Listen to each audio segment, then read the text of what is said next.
Hello. Welcome to my video on what I read in 2023 recap. So this year I read about, I don't know, somewhere in like the mid 40s to low 50s, I think. I don't remember. I read a lot of good books, but I also read a lot of, actually no, I just lied. I read a lot of good books and a lot of books that I just went like, okay, that was good. I read a handful of books that made me go, ugh.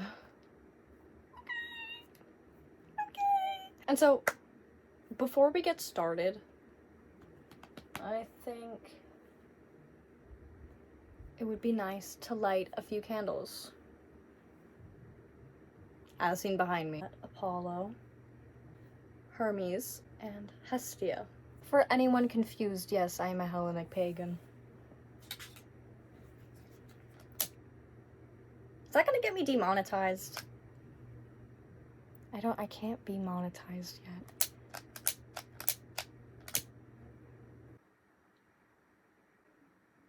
Please don't pop at me. Okay, thank you. Alright. Now we can... Excuse me. Now, let's get into the fun, okay?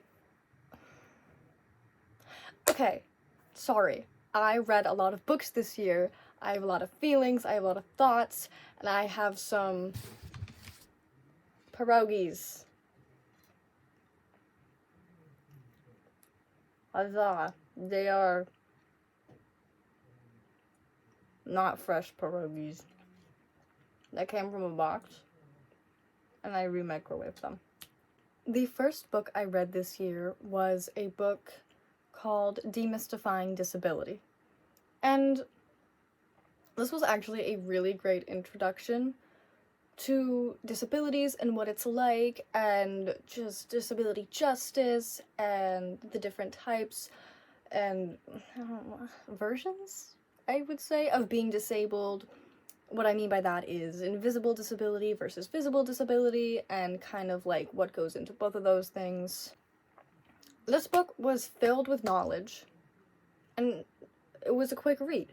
I would really recommend this to someone who is looking into getting into disability justice, educating yourself on what it means to be disabled, or just like educating yourself on disability, because it is a very introductory read. So if you're already seasoned within this realm, I would not recommend this book to you. But if you are someone who is like working through your beliefs and biases against like disabilities, or if you're someone who is newly disabled and you're trying to navigate this scary, crazy world, I would recommend this book. It was really good, 4 stars. It was pretty good. And I'm saying this all from the perspective of someone who is chronically ill. Next up on this list. On Earth, We Are Briefly Motherfucking Gorgeous. 5 stars. So, I'm gonna preface this. I didn't refresh myself on the like synopses of any of these books, so if I get something wrong, I'm so sorry. That is why. But essentially, On Earth We're Briefly Gorgeous is an autobiographical tale of Ocean Vuong's life and his relationship with his mother, and his experience as a Vietnamese immigrant, and how that all coincides with being gay and language barriers, and it is just a beautiful, phenomenal read. I forgot to mention the Vietnamese immigrant of war survivors from the Vietnam War, obviously, and just generational trauma. 3 words to describe this book: crying, moaning, wailing. You know? So, my junior year of high school, I go to my teacher and I'm like, hey, I'm gonna head out to Barnes & Noble. Any book recs? He's like, come here. Opens up the shelf of books, because he's an English teacher. Did I mention that? I don't actually remember. So he opens the shelf and he hands me On Earth We're Briefly Gorgeous, and I'm like, what's this? And he's like, you have to read it. And I'm like, oh, okay. So he wasn't even like, oh yeah, I have a few recs. He's like, here's a book. And so I read that thing. This was just, like, the most beautiful autobiography I think I will ever read. It was poetry also. Like, at its basis, it was poetry. So I think I had to lay down for a good 10 minutes to just collect myself and stop my insistent sobs after I finished it. I was annotating the shit out of that. No words other than beautiful, gorgeous, can describe this book. And now, I want to say something for the people who, in the little review comments or whatever, claim Vuong's work. I am so sorry if I'm pronouncing his last name incorrectly. As pretentious. They describe his work as just nothing but pretentious malarkey. I think I used that word right. It feels right. I don't really get it, okay? And now maybe I sound pretentious myself, but maybe I'm the strange one here in I don't see where the claims of pretentiousness come from. Maybe I'm just the strange one here who can't. I don't even know. There is a phenomenon of sorts where people just call any sort of contemporary poet pretentious when there are big words. Now that was kind of a joke. But maybe it's not them so much, the poets being pretentious, maybe you just don't understand poetry. I don't know. That is just my opinion. Again, my opinion, not facts. Do not attack me. I am but a humble booktuber. Okay. I'm gonna talk with my mouth full. I'm sorry. That's kind of gross. I know. Fuck. I know as a kid, you always talk at the table. I don't care. Okay, I don't care. I don't care. Shut up. Ugh. The next book is Educated. Now, Educated follows Tara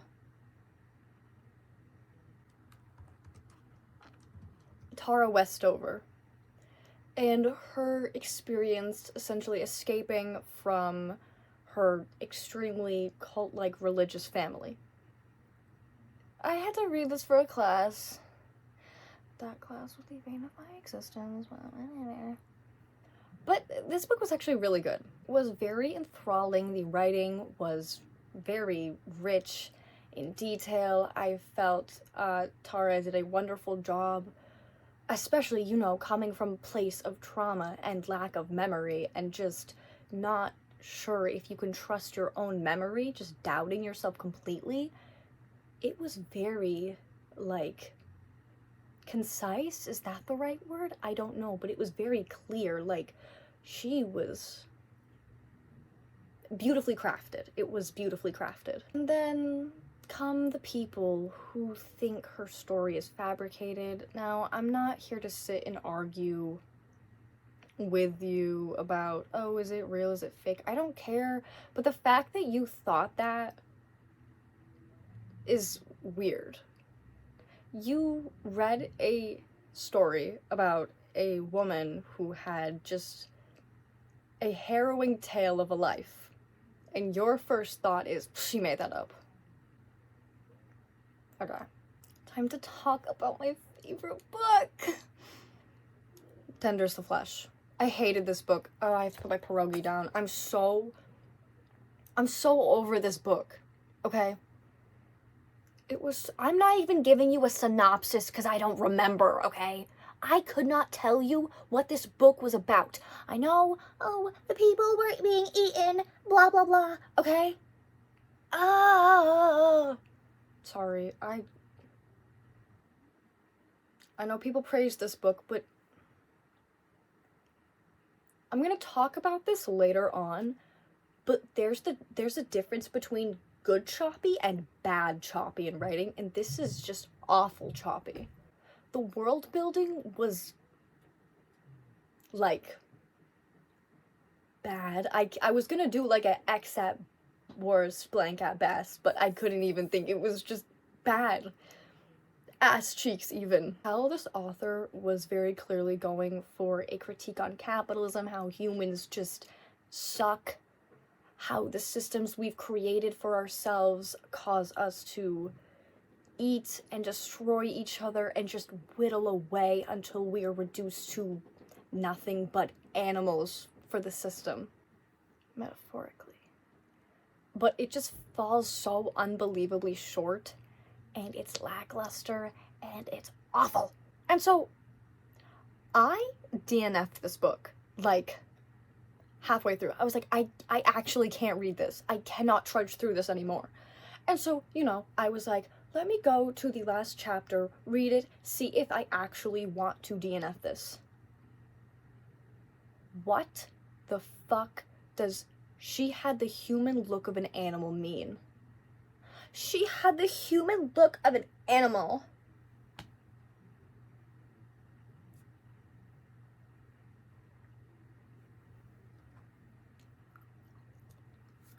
Huh? What does that mean? What does that mean? Sorry. It was stupid. And thus that made me thought, did he essentially have sex with an animal? Because, oh, she had the human look of an animal. So you're calling her an animal, but you had sex with her. What? I don't know. And also, was it a sex scene or was it a sexual assault scene? Like the butcher lady? I don't remember her name. But there's a point, I think his name was Marco was the main character. I don't remember. Where he, like, went in and had sex with the butcher lady, and I genuinely could not tell if this was a consensual sex scene or an assault scene. Because of the way it was written, I was like, why is this ambiguous enough? I think it was an essay scene. I couldn't tell you, okay? I can't stress enough how much I hate that book. And whenever someone's like, the best horror books I've read, Tenders of Flesh, I'm like, no! Oh. Anyway. Next one. Carmilla. I love Carmilla. My favorite vampire predates Dracula, Sapphic, hello. Okay, I don't care if the, like, fucking Fano, whatever the Irish man's name was. I'm not good with names, as you can tell. I'm pretty sure I know this for a fact, his main, like, motivation with Carmilla was to be like, women, when men treat you badly, don't go seeking the affection of other women. But then ended up making, like, the most beloved sapphic vampire novella ever. Listen, this has to be one of my favorite classics. I am so happy I decided to pick up Carmen Maria Machado's revision of it along with the illustrations. It was just beautiful. The illustrations, the author's notes, just nothing short of gorgeous. Show-stopping, mind-blowing, knocking my socks off, drive me off a cliff into the water, drown me, flip me up, flip me over, flip me on my back, fry me like an egg, crack the yolk, drizzle me over like a bowl of ramen, serve me, scoop me up, throw me on the wall, and let me slide down. I think about Carmilla and Laura every single day. Is that what a Roman Empire is? I don't know. I'm not I'm not good with those trends. I don't know, something kids these days. Yeah, I don't know. Next up, One Flew Over the Cuckoo's Nest. Okay. Not bad, but... Huh? Okay. This was another book I had to read for that dreaded class, so maybe that's why I didn't get it, and the copy I got was one of those super, like, tiny-ass school copies where the words are, like, yay big and the book is, like, yay big, and you're like, when was this printed? So, since this was something I had to read for school, did I actually read it, or did I just skim it? I don't know. I specifically remember one of the characters getting a lobotomy, because that, like, the way it was written was really cool. But other than that, I have no idea what I read. I had to write a literary analysis, and I chose the topic how Randall McMurphy and Jesus Christ stories are parallels, and I got a 95 on that bitch. I pulled that out of my ass. I am simply a writer. What am I if not a writer? Right? Yeah, anyway. Confusing, I don't know. Next up, the poems of Nakahara Chuya. If I may, you all, anybody who's watching this, wherever corner of the world you may be in, whatever you are doing, whatever time it may be for you, pick up this book. Read it, put it down, digest it. Read it again, put it back down, digest it some more, and then read it again. He is my favorite poet. Hashtag Nakahara Chuya for life. Okay? Like, I am a poet, so obviously I do read poetry. But there will never be another poet that I find as enjoyable as his work. There will never be another poet I find as enjoyable as him. Just, he is my most absolute, most top prized inspiration. I could go on. We all have those authors, those poets we always call back to. He is mine. He is my poet that I always call back to. I'm always rereading this book. I have read it 4 times already. I know that's probably, like, not a lot, but, like, listen, let me have my fun. I read slow. I also read fast. Why is Apollo's flame in, like, 2?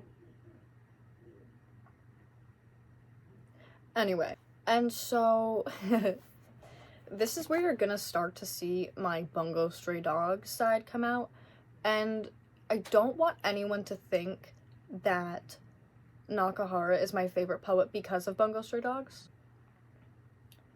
Although I did get into the majority of the authors in Bungo Stray Dogs from the show and the series, I have gone much further with my love for them. Essentially, my love for Nakahara, my love for Bungo Stray Dogs, 2 separate things. And you will also see my favorite character is Chuya. So, again, also 2 separate things. Happy coincidences.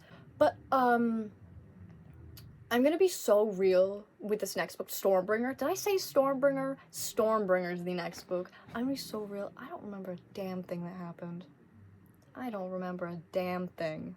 Okay? I was in Mexico when I read it. Okay? I was at the pool. The sun was beaming down on me. Mouth agape. Family, don't know where they are. They're somewhere in the yonder. I'm just enthralled. But I have forgotten everything. I remember when the flags died. I remember when Chuya was like, oh my god. Verlaine, why would you do this? And Verlaine was like, I'm evil and I'm gay and divorced and I'm French. I remember when Chuya had to, like, defeat his clone and, like, that was traumatizing. I remember when Dazai was like, Chuya, trust me, and she was like, okay, Dazai, hashtag Sukoku. I'm annoying about them. And I remember when, like, Verlaine turned into, like, a something and died, question mark? That's all I remember. I do think that this is one of, if not the best light novels. Stormbringer is simply unmatched. Oh my god, we're only halfway through.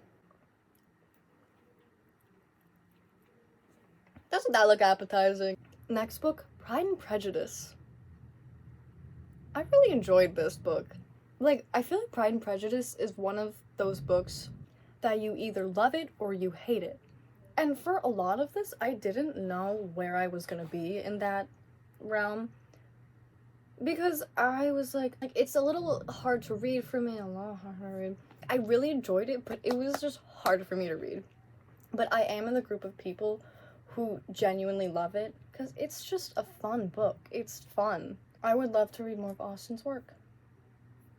That's all I really have to say about that. Like, I loved it. I thought it was cute. I definitely, I was like, oh my gosh. At some parts, call me crazy, I don't really read a lot of straight romance. I know this is a classic, but I don't read a lot of straight romance. I primarily read, queer stories, because I don't know, they're better and stronger, personally. But I love stories like this, where it just goes above and beyond. Like, there's character development, there's plot development, everything is driving everything forward and just beyond. So, next on the chopping block, The Secret Writings of Franz Kafka. Now, this was gifted to me by my best friend, Zeph. He was like, you have to read this, and I was like, okay. So I read it. Yeah, essentially what this is his scribblings, his things that were never published, his short writings, the lines he just wrote down on a whim. It is just everything that he ever wrote, non-published. So it's his secret writings. This was such a, fun little glimpse into the inner workings and mind of Kafka. Damn, you can make a sentence. That sounds so weird. But, the way he strings together his sentences, I'm like, whew. Damn. His writing style is nothing short of magnificent, and the ideas he had in this, secret assortment of works was just, nothing else. Even though I read this, I have yet to read any of his other work. I was told to read this, so I did read it, but I am planning on reading his other work just because it flows so nicely, it's thought-provoking, it's beautiful, it's gorgeous. The next thing I read was The Drunken Boat by Arthur Rimbaud. Now, I love me a good French poet. I'm looking at my copy right now, and it's a purple cover. I got it at the Boston Museum of Fine Arts.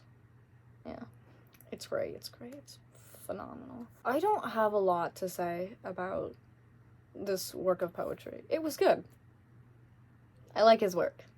Some of the poems really resonated deep in here with me, and I'm like, damn. I can see where Nakahara took the inspiration from. Oh my god. Next on the list, Heaven Official's Blessing.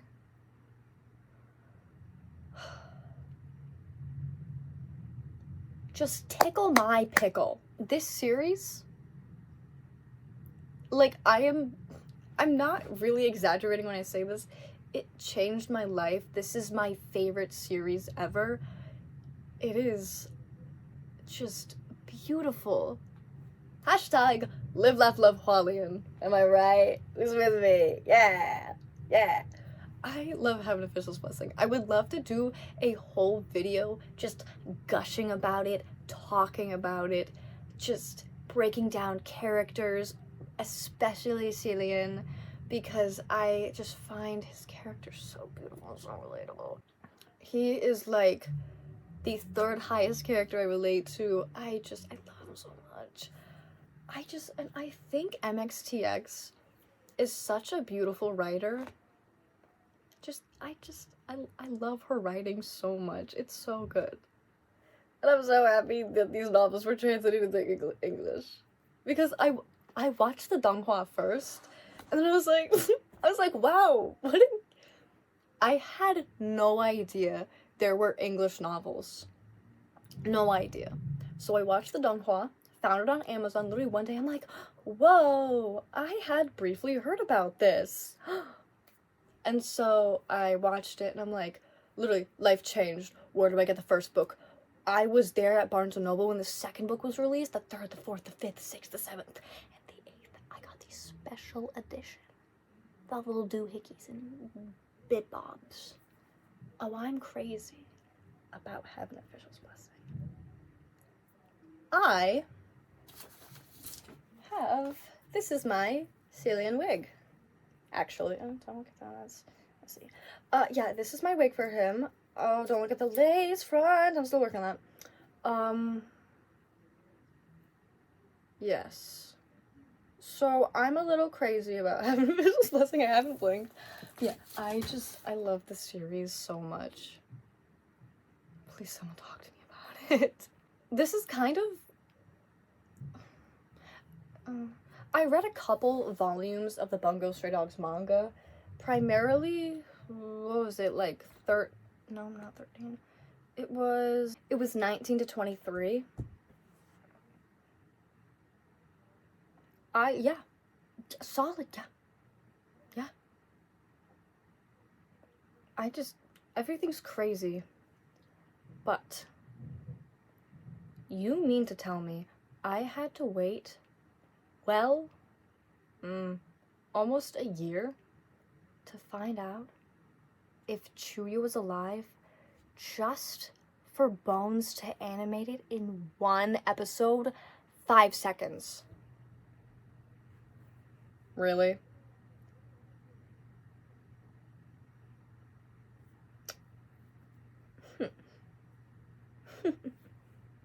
Also, all of you who were doubting Dazai and Chuya saying, what if Dazai's really dead? Did Chuya shoot him? Don't even call yourself a Sakoku truther. Never doubted it once. 'Cause I know them, okay? I know them. I know them. Next. Carmilla and Laura.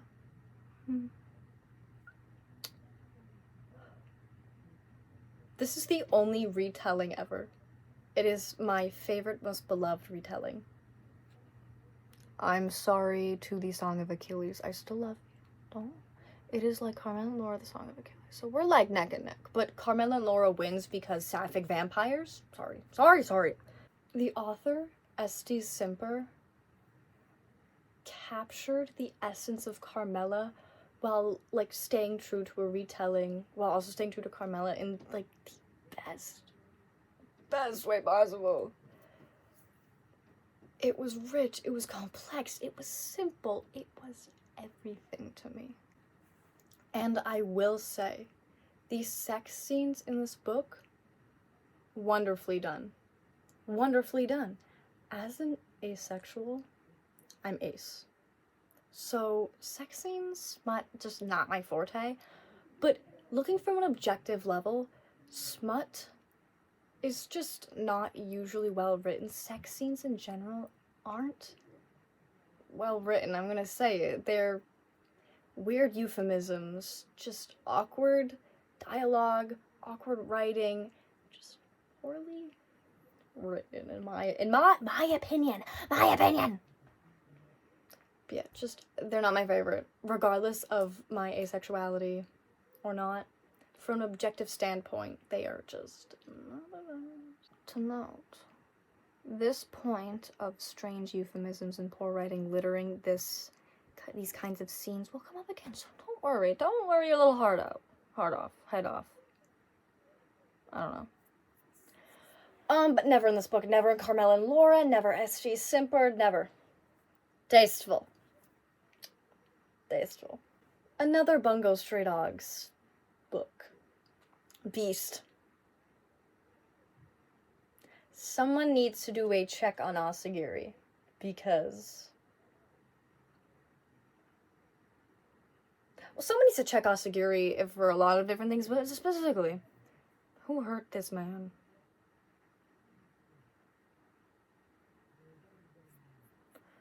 I need to know what possessed Asagiri to write Bungo Stray Dogs. But just specifically Beast. Because you write a story about Dazai, who loves his best friend Oda to death. And just wants to have that friendship, but knows he can't. And so it's not even like he goes into another universe, but it's like his primary goal in Beast is to see Oda safe, and that's that. And to see Oda safe is for Oda to live a life without him, and for him to live without Oda. Painful, I know. And then you have that. You have Atsushi's whole breakdown. I would add more commentary on that, but I started having such a viscerally emotional reaction to that, I kind of blocked out all of that. So. And then Octagawa and Gin. The desperation of searching for the only family member you have just to be turned away and told no after searching for so long. Is Asagiri okay? Like, actually. Anyway, next on the chopping blickety block. This is how you lose the Time War, aka my favorite book of 2023. This is like my favorite book of all time right now. There are very few books that impact me the way This Is How You Lose the Time War has. It's The Catcher in the Rye, The Setting Sun, and now This Is How You Lose the Time War. Those three books, special place in here in my heart. This is like, I don't know. No, Bigeless Dickolas on Twitter was like, This Is How You Lose the Time War. And I listened. Many moons later. But I listened nonetheless. This book was earth-shattering. And going back to a point I made earlier about good choppy, bad choppy, this is a perfect example of what I mean by good choppy, especially in Red's perspective. It's urgent, it's fast, it's good, it's sad, it's wonderful. Everyone read This Is How You Lose the Time War. Pretty pleased with many cherries on top. Those little, like, Marshino. Those cherries, I put them on top and you must read it now. Next. The Toilet-Bound Hanako-kun manga. Okay, so I had watched the anime many moons ago. Many fortnights ago. And I was like, oh, I should read the manga. This is such a cute slice of life.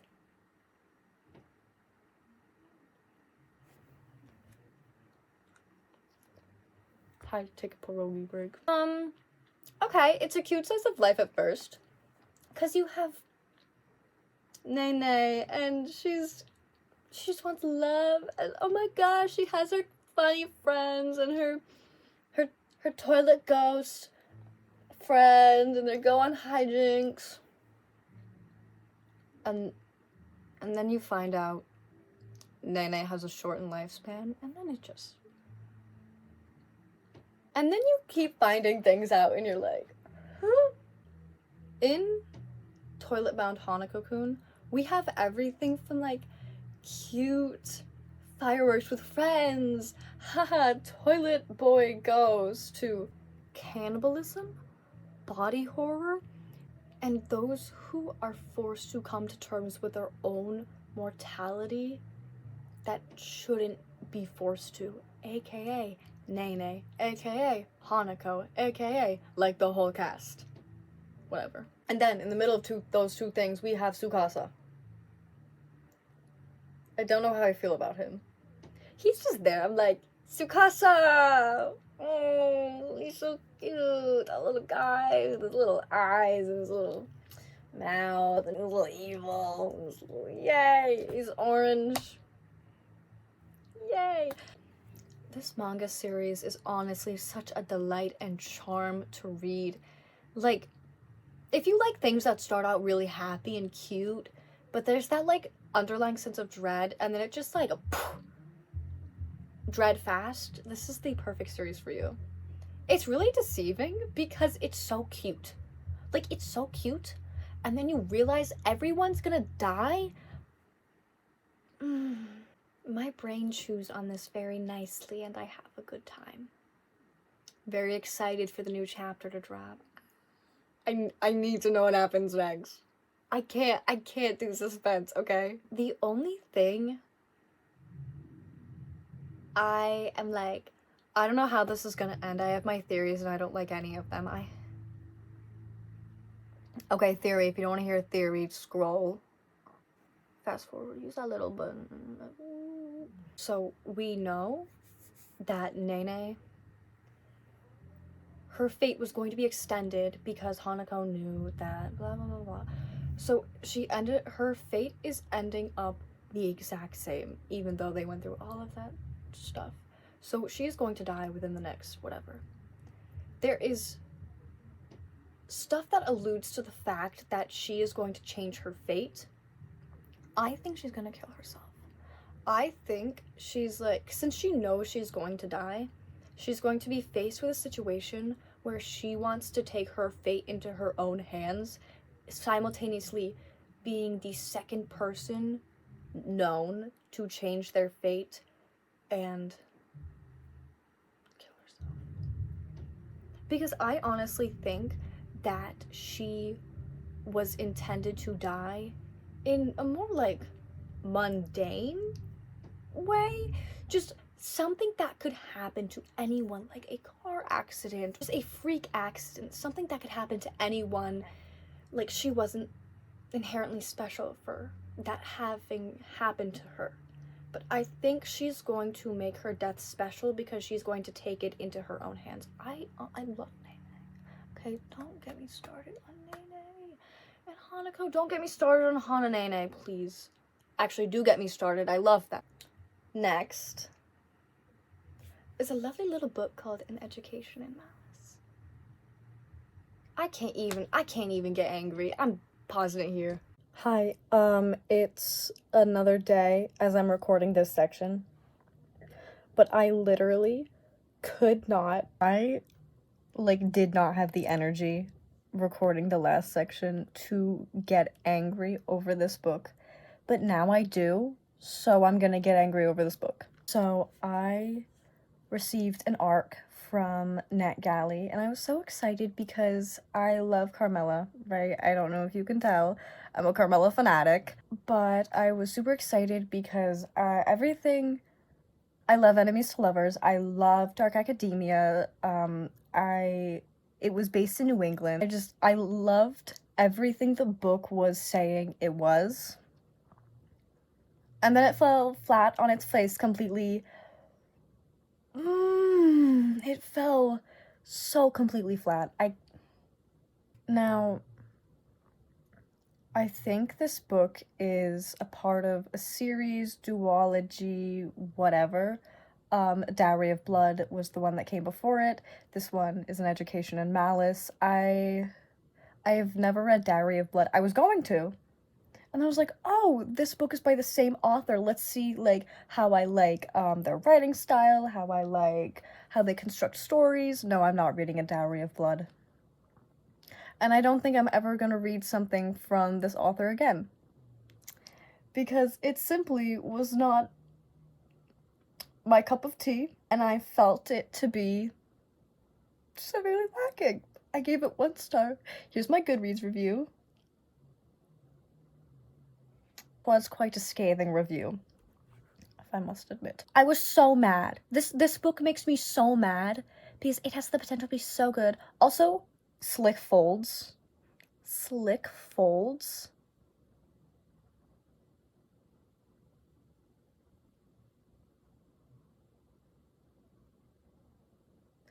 And this is why, I'll say it time and time again, people just can't write smut. Like, people just cannot write smut. to save their lives.